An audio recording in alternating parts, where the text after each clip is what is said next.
So hello friends, अब हम करने वाले हैं बायोलॉजी सेट 4 का सिर्फ आंसर बताने वाले हैं। अच्छा, अब बात है आंसर की। 1 2 3 में मैंने बार-बार कहा है कि जिन्होंने सेट 1 2 3 देखा है, अगर आंसर का डाउट है तो पहले एक बार जाके पिन्ड कमेंट चेक कर लेना। उसमें 1-2 क्वेश्चन के आंसर गलत हो सकते हैं, तो जो करेक्ट आंसर होगा उसको हमने पिन्ड कर दिया कमेंट में। तो एक बार कमेंट को जरूर पहले पढ़े, है ना। वीडियो देखने के पहले एक बार कमेंट को जरूर पढ़ना, और जो पहला कमेंट होगा वहां पर आंसर लिखा होगा, कुछ क्वेश्चन जिनके आंसर गलत हो चुके हैं। वैसे हम चाहते हैं कि आंसर आपके गलत ना हो, ठीक है। चलो बात करते हैं सेट नंबर 4 का। हम स्टार्ट करते हैं क्वेश्चन नंबर 1 की बात करते हैं। क्वेश्चन 1 कह रहा है two ovaries remains attach connected to the, है ना, यानी कि प्रत्येक अंडाशय जुड़े होते हैं, किससे जुड़े होते हैं। इसका करेक्ट आंसर क्या होगा? इसका करेक्ट आंसर होगा ऑप्शन नंबर ए, यानी पेल्विक वॉल एंड यूटेरस, यानी श्रेणी भित्ति और गर्भाशय से।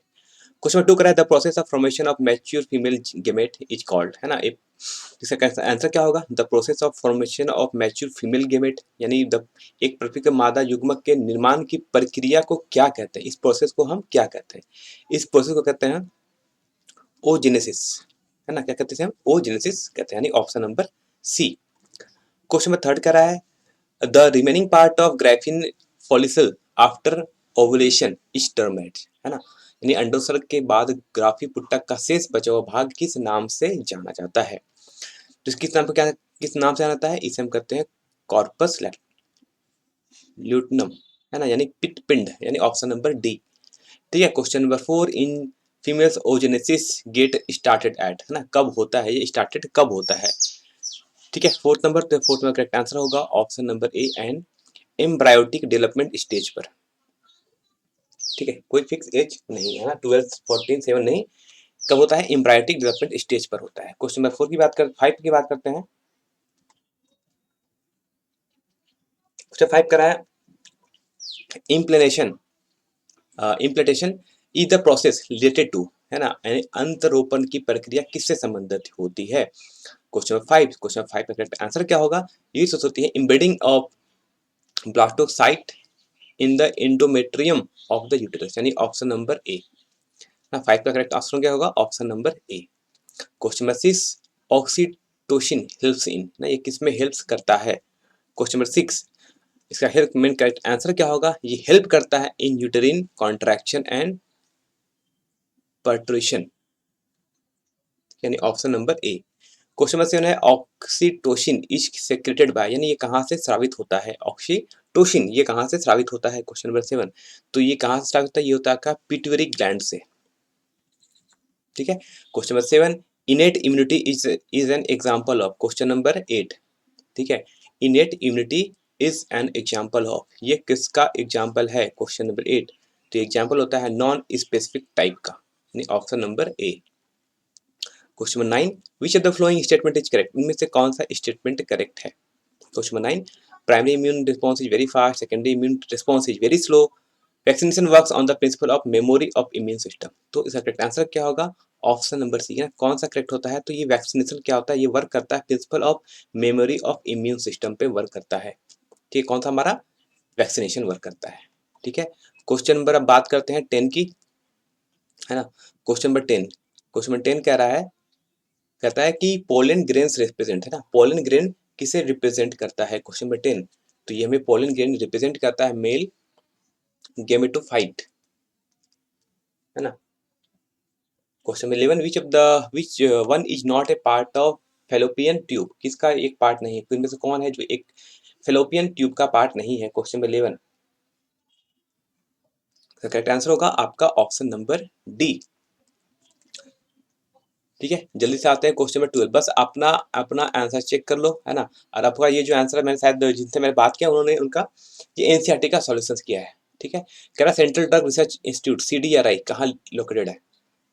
ठीक है, तो सेंट्रल ड्रग रिसर्च इंस्टीट्यूट है वो आपका लोकेटेड है कहाँ पर? लखनऊ में, यानी ऑप्शन नंबर सी।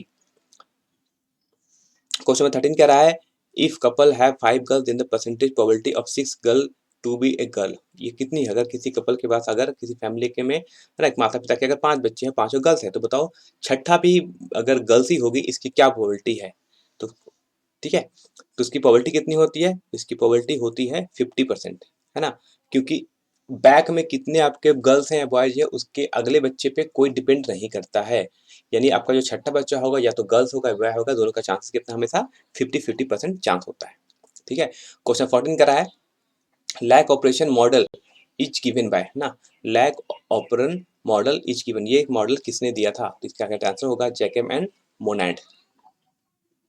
क्वेश्चन 15 कह रहा है द एक्सपेरिमेंटल प्रूफ, है ना, question 15 the experimental proof of semi-conservative mode of replication was get demonstrated by the experimental proof of semi-conservative mode of replication, ये किसने डेमोस्ट्रेट किया था? क्वेश्चन नंबर 15, तो ये डेमोस्ट्रेट किया था हमारा मिशेल्सन एंड स्थाल ने, यानी option number D. Question number 16 है ना, क्वेश्चन नंबर 16 है कि in which of the following case the genotypic and phenotypic ratio will be same, ना किस केस में दोनों रेशियो आपस में हमेशा इक्वल हो जाते हैं? तो इक्वल होता है जब आपका इनकम्प्लीट डोमिनेंस की कंडीशन में, यानी option number D. Question number 17, question number 17 है the distance between A and B genes is two long on a chromosome, यानी दो जीन ए और बी के बीच में किसी को एक लॉन्ग क्रोमोसोम में दोनों के बीच डिस्टेंस बहुत ज्यादा है, तो the strength of linkage between them will be, तो उनके बीच जो स्ट्रेंथ होगा, लिंकेज है, उनका स्ट्रेंथ क्या होगा? तो जितना ज्यादा होगा उसका स्ट्रेंथ उतना कम होगा, यानी वो लेस होगा। क्वेश्चन 18 है which of the following hormones is responsible for the maintenance of endometrial मेट्रियल लाइनिंग ऑफ यूटेरस, है ना, इनमें से, यानी क्वेश्चन नंबर 18 कह रहे हैं इनमें से कौन सा हार्मोन जो रिस्पांसिबल होता है for the maintenance of endometrial, है ना, material lining of uterus, question number 18, तो इसका करेक्ट आंसर होगा प्रोटेस्टेरोन, यानी option number B. Question number 19 है removal of anther form of flower bud is called, question 19 removal यानी फूलों की कली से परागकोश को हटाने की प्रक्रिया को हम क्या कहते हैं? तो इस प्रक्रिया को कहते हैं कि हम इमेस्कुलेशन, है ना, क्या होगा correct option? Option number C. Question number 20 which of the following is not considered as a criteria for being a genetic material, है ना, इनमें से कौन है क्राइटेरिया जेनेटिक मटेरियल के लिए क्राइटेरिया नहीं है, यानी किस चीज को आप जेनेटिक मटेरियल कहोगे उसके लिए इसमें से कौन सा एक है जो क्राइटेरिया नहीं है? क्वेश्चन 20 तो कह रहा है कि it should be highly unstable, ना, ये क्राइटेरिया नहीं है। क्वेश्चन 21 बस आंसर अपना मैच करते चले जाओ, है ना, और कोई आंसर में डाउट है तो कमेंट में आप अपने पूछ सकते हो। ठीक है, और कोई डाउट है तो आप जाकर टेलीग्राम चैनल पे भी आप वहाँ पूछ सकते हो, ग्रुप है, ग्रुप में अपना आंसर रखोगे आपको वहाँ पर उसका करेक्ट आंसर मिल जाएगा, क्योंकि बहुत सारे स्टूडेंट हैं जो वहाँ जुड़े हुए हैं और अपने डाउट्स क्लियर करते रहते हैं, आपस में ही डिस्कस करके डाउट क्लियर कर लेते हैं। तो टेलीग्राम ग्रुप और चैनल को जरूर ज्वाइन कर लेना। उसमें 21 है atypical angiospermic embryo sac at maturity show, ना, एक टिपिकल जो एंजियोस्पर्मिक एम्ब्रायो सैक होता है वो मैच्योरिटी शो करता है ना, क्या शो करता है, कब? जब 8 न्यूक्लियट एंड 7 सेल्ड, ना, जब उसमें 8 न्यूक्लियस और 7 सेल होते हैं, यानी क्वेश्चन में 21 का आंसर होगा option number A. End of menstruation cycle is called, है ना, मेंस्ट्रुएशन साइकिल के एंड को हम क्या कहते हैं? क्वेश्चन 22 तो उसे कहते हैं मेनोपॉज, यानी रजोनिवृत्ति। ठीक है, क्वेश्चन 22 हो गया। बात करते हैं क्वेश्चन पे जल्दी से 23 की। कह रहा है which one of the following is an example of chromosomal disorder, ना, इनमें से कौन है जो क्रोमोसोमल डिसऑर्डर का एक उदाहरण, यानी गुणसूत्री विसंगति का एक उदाहरण है? क्वेश्चन नंबर 23, तो इसमें जो उदाहरण है वो होगा आपका डाउन सिंड्रोम, जो डाउन सिंड्रोम है वो एक एग्जांपल है किसका? क्रोमोसोमल डिसऑर्डर का। Question number 24 crosses between F1 offspring and either of their parent are known as, है ना, जो लिंकेज होता है cross between F1 offspring and उसे किसी एक पेरेंट्स के बीच जो क्रॉस होगा, लिंकेज होगा, उसे हम क्या कहते हैं? क्वेश्चन नंबर 24 तो उसे हम कहते हैं बैक क्रॉस, है ना, और ऐसा क्वेश्चन आपको मिला होगा, आई थिंक सेट नंबर 2 या 3 में भी ऐसा क्वेश्चन था। ठीक है, तो मैं बार बार कह रहा हूँ जाकर एक बार सेट में, हो सकता है वीडियो में एक दो क्वेश्चन का आंसर गलत बता दिया गया हो, तो मैं बार कहता हूँ कि जाओ और उसके कमेंट सेक्शन को चेक करो, है ना, कमेंट सेक्शन में जो करेक्ट आंसर होगा, जिस क्वेश्चन का करेक्ट आंसर चला गया होगा उसको हमने वहां पर कमेंट में पहला कमेंट को पिन कर देते हैं ना, उस पिन कमेंट को जाकर चेक करना। ठीक है, बात करते हैं क्वेश्चन नंबर 25 की। कह रहा है which of the following statement each are correct with respect to enzyme, enzyme के रिस्पेक्ट में कौन सा स्टेटमेंट करेक्ट है? या दो भी करेक्ट हो सकते हैं, ए भी करेक्ट हो सकता है। तो क्या करके एंजाइम्स क्या होते हैं? देखो all enzymes are protein except ribosome, ये होता है ना, सारे एंजाइम्स प्रोटीन है बस राइबोसोम को छोड़कर। ठीक, क्या ऑल एंजाइम आर प्रोटीन्स? नहीं, ऑल एंजाइम प्रोटीन्स नहीं होते, क्योंकि एक्सेप्शन क्या है? राइबोसोम। तो ए भी गलत, ठीक है। C number, all proteins are enzymes, ये गलत है। ऑल एंजाइम्स आर प्रोटीन, ये भी गलत है। ऑल प्रोटीन्स आर एंजाइम्स, ये भी गलत है, क्योंकि एंजाइम में एक एक्सेप्शन होता है। कौन सा होता है? वो राइबोसोम का, ठीक है। तो इसमें करेक्ट आंसर होगा कि इसमें से कौन सा कथन सही है, तो ऑप्शन नंबर आपका बी होगा कि ऑल एंजाइम्स आर प्रोटीन्स है बट एक्सेप्ट, है ना, राइबोजाइम को छोड़कर सभी एंजाइम्स प्रोटीन्स होते हैं, ठीक है। Question number 26, which of the following RNA is used to carry amino acid to ribosome during translation, है ना, जब ड्यूरिंग ट्रांसलेशन के समय इसमें कौन सा आरएनए कैरी करता है एमिनो एसिड को राइबोसोम में ड्यूरिंग ट्रांसलेशन में। क्वेश्चन नंबर 26 इसका करेक्ट आंसर होगा ऑप्शन नंबर बी, यानी टी आरएनए ना, ये होता है हमारा रेस्पॉन्सिबल, ठीक है। क्वेश्चन नंबर 26 हो गया। बात करते हैं हम क्वेश्चन नंबर अब 27 28 की। क्वेश्चन नंबर 27 है the functional unit of inheritance, ना, वंशागत की इकाई क्या है ना।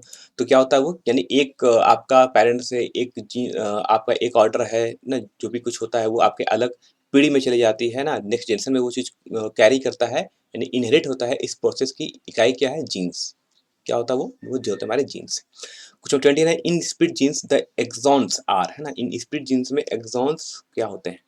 क्वेश्चन 28 इसका कैसा आंसर होगा? कोडिंग सीक्वेंसेस, है ना, जो स्प्लिट जीन्स में जो एक्सॉन होते हैं वो क्या होते हैं? वो कोडिंग के सीक्वेंस होते हैं, उनके अनुक्रम होते हैं। क्वेश्चन नंबर बात करते हैं अब 29 एंड 30 की।